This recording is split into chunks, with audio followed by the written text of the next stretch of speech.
ये अपने आप में शर्मनाक है। सुप्रीम कोर्ट में चीफ जस्टिस बी.आर. गवई के साथ जो हुआ ये वाकई में शर्मनाक है। शर्म से ऊपर डराता है, सोचने के लिए मजबूर करता है कि अब भारत की लोकतांत्रिक व्यवस्था में संवैधानिक संस्थाओं में बैठे लोगों के लिए अब पहले जैसा सम्मान नहीं रहा। क्या उसकी तिलांजलि दी जा रही है? क्या ये किसी के शय पर हो रहा है? क्या इसे पीएम मोदी, गृह मंत्री अमित शाह और बीजेपी इसे बढ़ावा दे रही है? देश के सर्वोच्च संवैधानिक संस्था सुप्रीम कोर्ट के अगवा सीजेआई बी.आर. गवई का अपमान हुआ। सबकी नजरें पीएम मोदी और गृह मंत्री अमित शाह को घूर रही हैं। प्रियंका गांधी, चंद्रशेखर आजाद, इमरान मसूद, प्रियंका भारती समेत सोशल मीडिया पर तमाम यूजर बीजेपी पर थू थू कर रहे हैं, लेकिन मोदी शाह कुछ बोल ही नहीं रहे। अब जबकि कुछ नहीं बोल रहे तो उसके परिणाम स्वरूप क्या हो रहा है, इसे पीएम मोदी को तो देखना जरूर चाहिए। नमस्कार दोस्तों, मैं हूं परवीन सानी। दोस्तों, सुप्रीम कोर्ट के चीफ जस्टिस पर जूता फेंका गया। ये कोई छोटी मोटी बात नहीं है। ये न सिर्फ देश के सर्वोच्च संवैधानिक संस्था का अपमान है, बल्कि पूरे दलित समाज का भी अपमान किया गया है। प्रियंका गांधी ने मोदी पर इशारों में एक बात कही। उन्होंने एक्स पर लिखा, माननीय सुप्रीम कोर्ट के मुख्य न्यायाधीश पर हमले की कोशिश अत्यंत शर्मनाक, दुर्भाग्यपूर्ण और चिंताजनक है। यह सिर्फ देश के मुख्य न्यायाधीश पर नहीं, बल्कि हमारे संविधान, संपूर्ण न्याय व्यवस्था और कानून के शासन पर हमला है। माननीय मुख्य न्यायाधीश ने अपनी मेहनत, लगन और योग्यता के दम पर समाज के सारे बंधनों को तोड़कर सर्वोच्च न्यायिक पद हासिल किया है। उन पर इस तरीके का हमला न्यायपालिका और लोकतंत्र दोनों के लिए घातक है। इसकी जितनी निंदा की जाए कम है। विपक्ष की ओर से निंदा की जा रही है, लेकिन जब मैंने पीएम मोदी के एक्स अकाउंट को खंगाला तो एक शब्द इस घटना को लेकर उन्होंने नहीं लिखा और ना ही अमित शाह ने कुछ लिखा। जिस तरह से सत्ता के शीर्ष पर बैठे दो अहम चेहरे खामोश हैं, उससे ऐसा लगता है कुछ तो गड़बड़ है। कांग्रेस प्रवक्ता पवन खेड़ा ने एक्स पर पोस्ट करते हुए लिखा, देश के मुख्य न्यायाधीश पर दिन दहाड़े कोर्ट में हमला हुआ। घंटों बीत गए, लेकिन देश के प्रधानमंत्री और गृह मंत्री की एक भी प्रतिक्रिया तक नहीं आई। वैसे तो प्रधानमंत्री जी किसी खिलाड़ी की उंगली पर चोट लगने पर भी ट्वीट कर देते हैं। क्या ये उनकी चुप्पी हमले की मौन स्वीकृति है? विपक्ष कह रहा है, मोदी जी कुछ तो बोलिए, अपने भक्तों को संदेश तो दीजिए। लेकिन लगता है उन्होंने ट्रंप प्रकरण के बाद से खामोश रहने की कला सीख ली है। लेकिन प्रधानमंत्री मोदी को यह समझना चाहिए, उनकी खामोशी समाज को हाशिए पर धकेल रही है। आजाद समाज पार्टी के चीफ चंद्रशेखर आजाद ने एक्स पर पोस्ट करते हुए लिखा, माननीय सुप्रीम कोर्ट में मुख्य न्यायाधीश बी.आर. गवई पर सुनवाई के दौरान जूते फेंकने की कोशिश बेहद गंभीर और शर्मनाक घटना है। यह केवल न्याय व्यवस्था पर हमला नहीं, बल्कि जातिवाद का प्रतीक भी है। यह समझना जरूरी है कि जब न्याय के सर्वोच्च मंच पर बैठे व्यक्ति की सुरक्षा और गरिमा पर हमला होता है, तो यह पूरे न्याय व्यवस्था को कमजोर करने की कोशिश होती है।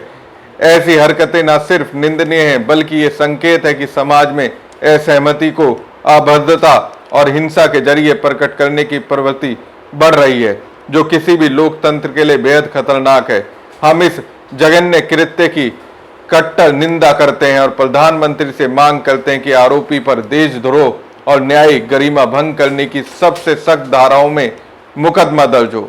न्यायपालिका की स्वतंत्रता पर कोई भी हमला देश की आत्मा पर हमला है और इसे किसी भी हाल में बर्दाश्त किया नहीं जा सकता। प्रधानमंत्री नरेंद्र मोदी ओबीसी समाज से आते हैं, कम से कम उन्हें तो दलित समाज से आने वाले सीजेआई गवई के अपमान पर कुछ तो बोलना चाहिए, लेकिन बोल ही नहीं रहे।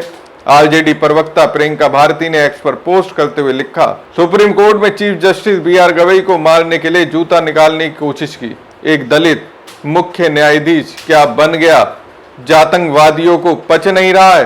क्या कभी किसी एससी, एसटी, ओबीसी ने किसी सीजेआई के साथ इस तरह से हिंसा की कोशिश की? इन जातिवादियों को बाबा साहब का दिया दर्द अभी लंबा झेलना है। कांग्रेस सीजेआई पर हमले को संविधान के लिए खतरा बता रही है, लेकिन मुल्क में जो हालात हैं वो बेहतर नहीं। देश का संविधान, जब हम बार बार बोलते हैं खतरे में है, तो निश्चित रूप से आज दिखाई दे रहा है, परिलक्षित हो रहा है कि देश का संविधान बहुत खतरे में है। और देश ही नहीं, हम विदेश के अंदर भी यहाँ की इन घटनाओं के कारण अलग थलग विश्व के अंदर हम पढ़ते जा रहे हैं। तमाम घटनाओं का संज्ञान, चूंकि आज टेक्नोलॉजी का ज़माना है, सारी जगह पहुंचती हैं, पूरे विश्व के अंदर इसका मैसेज जाता है, तो हम विश्व में भी इन चीज़ों से अलग थलग पढ़ते जा रहे हैं। आज हम लोगों को कहाँ लाकर खड़ा कर दिया, संविधान को ये मानते नहीं, दलितों का जीना मुहाल है, मुसलमानों का जीना मुहाल है, मारेंगे, हाथ जुड़वाएंगे, माफी मंगवाते हुए पोस्ट करेंगे, सिर्फ अपमानित करने के लिए पोस्ट किया जाएगा। सीजीआई विदेश में जाकर के कहते हैं कि बुलडोजर के ऊपर, और नेक्स्ट डे ही बुलडोजर चलता है, जबकि गवर्नमेंट ने 8 नवंबर को लास्ट ईयर सुप्रीम कोर्ट ने गाइडलाइन जारी की थी, गाइडलाइन का पालन नहीं हो रहा है। तो ये सुप्रीम कोर्ट को नहीं मान रहे, ये संविधान को नहीं मान रहे। ऐसी परिस्थिति देश के अंदर मैं समझता हूं कभी नहीं थी कि जहां कानून का राज न होकर केवल इनके बनाए हुए, इनकी विचारधारा के बनाए हुए नियमों का राज हो रहा है। ये जिसको चाहें उसको सजा दे दें, जिसका चाहे घर ढहा दें, जो चाहें ऑन द स्पॉट इनका डिसीजन होता है कर दें। हाफ एनकाउंटर के अंदर उत्तर प्रदेश नंबर 1 है, किसी के भी टांग में गोली मार देंगे, किसी को भी अपराधी बना देंगे। तो ये जो परिस्थिति देश के अंदर, और खास तौर से उत्तर प्रदेश में, ये जो एनसीआरबी के आंकड़े हैं, उत्तर प्रदेश दलितों के अंदर ही नहीं, महिलाओं के लिए भी, महिला सुरक्षा के अंदर भी महिला उत्पीड़न के सबसे अधिक मामले उत्तर प्रदेश के अंदर हैं। माइनॉरिटीज के ऊपर सबसे ज्यादा उत्पीड़न के मामले उत्तर प्रदेश के अंदर हैं। तो पूरी तरीके से उत्तर प्रदेश सरकार फेल हो रही है, कानून का राज स्थापित करने में पूरी तरीके से फेल हो गई है। भ्रष्टाचार चरम पर है, जिस भ्रष्टाचार का नाम ये बार बार लेते थे, भ्रष्टाचार चरम पर है, और एक विभाग में नहीं, हर जगह भ्रष्टाचार चरम पर है। खतरा तो है, क्योंकि इतिहास में पहली बार सुप्रीम कोर्ट के मुख्य न्यायाधीश पर हमला हुआ है, वो भी कोर्ट में बहस के दौरान। सवाल तो यही है, आखिर इसने खुद से किया या फिर कराया गया। साथियों, आपको पता चला आज भारत के सर्वोच्च न्यायालय में मुख्य न्यायाधीश महोदय के ऊपर जूता फेंका गया। आखिर ये मुख्य न्यायाधीश जी के ऊपर सर्वोच्च न्यायालय के अंदर हमला करने वाले कौन लोग हैं? अगर इसके बारे में जानने की कोशिश करेंगे तो आपको पता चलेगा ये हमला करने वाले वही मनुवादी लोग हैं जिन मनुवादी लोगों ने महात्मा गांधी जी की हत्या की थी। ये वही मनुवादी लोग हैं जब डॉक्टर बाबा साहेब अंबेडकर हिंदू महिलाओं के अधिकार के लिए हिंदू कोड बिल लेकर आए, तो उन्हीं हिंदू महासभा और जनसंघ के लोगों ने डॉक्टर बाबा साहेब अंबेडकर का विरोध किया। तमाम संसद के सभी सदस्यों ने विरोध किया, और अल्टीमेटली स्थिति वो आई कि डॉक्टर बाबा साहेब अंबेडकर जी को तय करना पड़ा कि अगर मैं हिंदू महिलाओं को उनका अधिकार नहीं दिला सकता तो फिर मुझे कानून मंत्री रहने का कोई हक नहीं, और उन्होंने कानून मंत्री के पद से त्यागपत्र दे दिया। तो ये वही मनुवादी लोग हैं जो बाबा साहेब के इस्तीफे के कारण बने। ये वही मनुवादी लोग हैं जो आए दिन डॉक्टर बाबा साहेब अंबेडकर जी की मूर्तियां तोड़ते हैं और तथागत बुद्ध की मूर्तियां तोड़ते हैं, बहुजन महापुरुषों की मूर्तियां तोड़ते हैं। ये वही मनुवादी लोग हैं जो आए दिन दलित बहन बेटी के साथ सामूहिक बलात्कार करके हत्या करते हैं। ये वही मनुवादी लोग हैं जो दलित समाज के युवकों की आए दिन हत्या करते हैं। ये वही मनुवादी लोग हैं जो मूंछ रखने पर हत्या कर देते हैं, घड़ा छूने पर हत्या कर देते हैं। ये वही मनुवादी लोग हैं जो घोड़ी पर बारात निकालने पर दलितों के ऊपर हमला करते हैं। आखिर इन मनुवादियों का इतना हौसला बुलंद क्यों है? और खासतौर पर जब मोदी जी की सरकार है तो पिछले 10 सालों के अंदर, ये 10 से 11 साल के अंदर इन मनुवादियों के इतने हौसले बुलंद क्यों हैं? आखिर इन लोगों ने 400 पार का नारा क्यों दिया था? एक्चुअली ये वो लोग हैं जो आजादी के समय जब डॉक्टर बाबा साहेब अंबेडकर जी के संविधान को लागू करने की घोषणा हुई तो इन लोगों ने बाबा साहेब के संविधान की प्रतियां जलाई थी। ये वो लोग हैं जो मनुस्मृति से देश का शासन चलाना चाहते थे, जो डॉक्टर बाबा साहेब अंबेडकर जी के, उनकी विचारधारा के और भारत के संविधान के खिलाफ थे। ये वही लोग हैं जिन्होंने अपने मुख्यालय पे लगातार 52 सालों तक तिरंगों को फहराने से इनकार कर दिया था। तो आइए आज इन गुंडों को, इन दरिंदों को, इन मनुवादी लोगों को जो आए दिन हमारी अस्मिता के साथ खिलवाड़ करते हैं, इनको जवाब देने का समय आ गया है।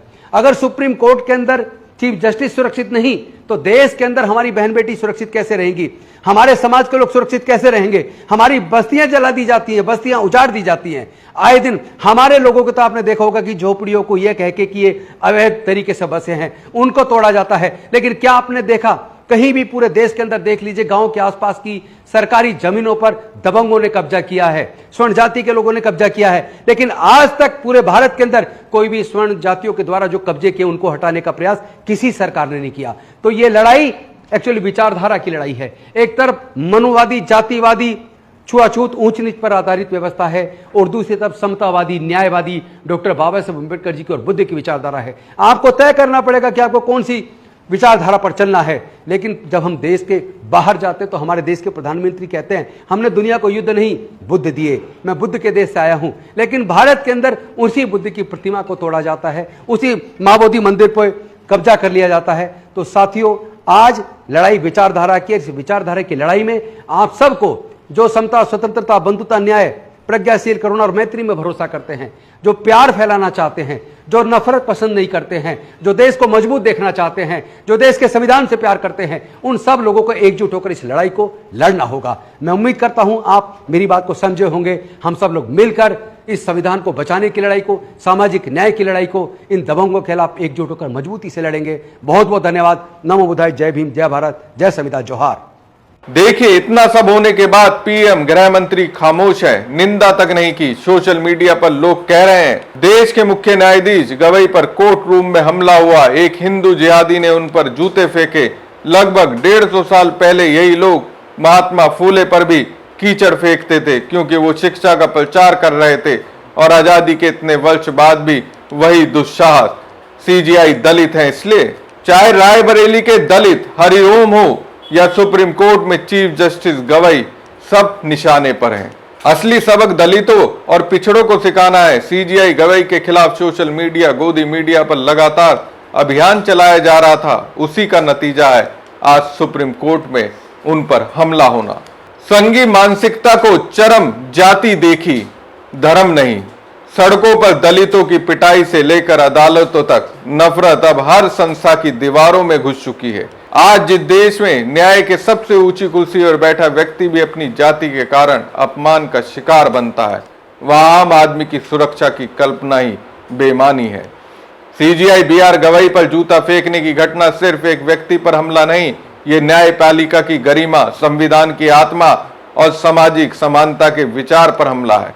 उनका अपराध बस इतना है कि उन्होंने संघ की लाइन पर चलने से इनकार किया, उन्होंने न्याय को विचारधारा से ऊपर रखा। नरेंद्र युग में यह नया नॉर्मल बन गया है, जहां सत्ता से असहमति देशद्रोह है, निष्पक्षता पक्षपात कहलाती है और दलित का सम्मान अपराध। जब देश का मुख्य न्यायाधीश भी सुरक्षित नहीं तो सोचिए आम नागरिक, किसान, पत्रकार या छात्र का क्या हाल होगा। यह घटना चेतावनी है कि संघी सोच अब लोकतंत्र के हर स्तंभ को झुकाने की कोशिश में है। पर याद रखिए, गवई झुकेंगे नहीं क्योंकि वो दलित हैं, झुकेंगे नहीं इसलिए ही आज उन्हें निशाना बनाया जा रहा है। अब सवाल सिर्फ इतना है, क्या हम संविधान के साथ खड़े हैं या उस मानसिकता के साथ जो जूता उठाकर न्याय पर हमला करती है। यह लड़ाई गवई की नहीं, भारत की आत्मा की है। गवई पर हमला भारत की आत्मा पर चोट है, लेकिन फिर भी पीएम मोदी खामोश है। अब इनकी खामोशी का नतीजा देखिए। भक्तों की टोली में से एक लिंचिंग की बात कर रहा है, कह रहा है आज सीजीआई गवई को एक वकील का जूता लगते लगते रह गया। अधिवक्ता ने गवई के डायस के पास जाकर जूते उतारे और मारने ही वाला था कि सुरक्षा कर्मियों ने पकड़ लिया। जाते जाते वकील ने कहा कि सनातन का अपमान नहीं सह सकता। मुख्य न्यायाधीश पर जूता फेंकने वाले वकील का लाइसेंस बार काउंसिल ने रद्द कर दिया है, जबकि कोर्ट रूम में जूता उछालने वाले वकील को सीजीआई गवई ने जूता भी वापस दिलाया और रिहा भी करवाया। आशा है कि वो बाबा साहब और गांधी जी के मन वचन कर्म से अहिंसा अपनाने के उपदेश का पालन करते हुए जूता फेंकने वाले वकील पर कोई कार्रवाई नहीं करेंगे और उन्हें क्षमा कर देंगे। अगर देश का चीफ जस्टिस इतनी भी अहिंसा ना अपना पाए तो हर सरकारी कार्यालय में बाबा साहब और बापू की फोटो लगाने का क्या लाभ। नहीं, एक बात और कि ये आरंभ है। ऐसे पतित, हिंदू विरोधी और कायल जजों के साथ सड़कों पर भी ऐसा ही होगा। यदि वो आदेश में लिखे जाने वाली बातों से इतर अपने विषैले हृदय के उद्गार हिंदुओं को नीचा दिखाने के लिए प्रकट करेंगे। अपनी मनमानी करना छोड़ दो, कितनों का लाइसेंस रद्द करोगे, सुधर जाओ। अब दोस्तों, इन बयानों को किस तरह से लेंगे? क्या ये बयान सुप्रीम कोर्ट के मुख्य न्यायाधीश की सुरक्षा को खतरे में नहीं डाल रहा है? क्या ये बयान देश के संविधान विरुद्ध नहीं है? अगर है तो इस पोस्ट को लिखने वाला खुला क्यों घूम रहा है? खुला इसलिए घूम रहा है क्योंकि मोदी शाह खामोश है। हमारी खबर आपको कैसी लगी कमेंट बॉक्स में कमेंट करके जरूर बताएं। साथ ही पेज को ज्यादा से ज्यादा लाइक और शेयर कीजिए। धन्यवाद।